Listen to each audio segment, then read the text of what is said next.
It's an issue that has been popping up in one local legislature after another recently. Maryland is about to become the next state to debate the issue of GMO labeling. Now, here in Annapolis next week, the House Health and Government Operations Committee will be holding a hearing to discuss this food fight. Right now, two similar reading bills are passing through the House and the Senate that would make Maryland the third state to require GMO labeling on foods. Anti-labeling advocates say that the debate is more about the stigma associated with GMOs than the issue of labeling itself. They believe that when people see those words on the back of a package, they will be more likely to look for an alternative, despite the fact that scientists say that these foods are virtually the same. Now, those same advocates point to simple population numbers as the reason why GMO foods are necessary. The world's population is expected to double by 2050, according to scientists. So the question becomes how to feed more people using less land. Anti-labeling advocates say GMOs are the only way to be able to answer those questions. They also contend that GMOs are more environmentally friendly because they need less fertilizer, pesticide, and herbicide.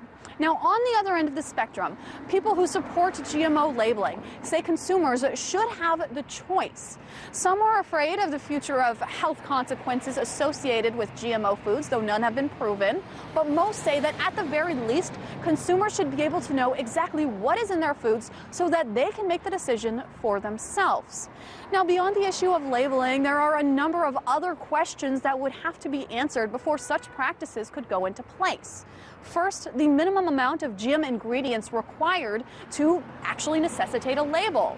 States would also have to define what natural foods are. And then there are the questions of regulation and how to deal with other foods coming in from outside of the state. Now, the Maryland House bill requires retail foods to have a label if they contain 0.9% GM ingredients or above. New York is currently debating a similar bill, but both certainly have their opponents. Anti-labeling advocates spent $70 million to defeat ballot initiatives in California and Washington alone. And much more money is likely to be spent if bills and votes come up in states across the U.S. beyond California and beyond Washington. Reporting in Annapolis, Maryland, Megan Lopez, RT.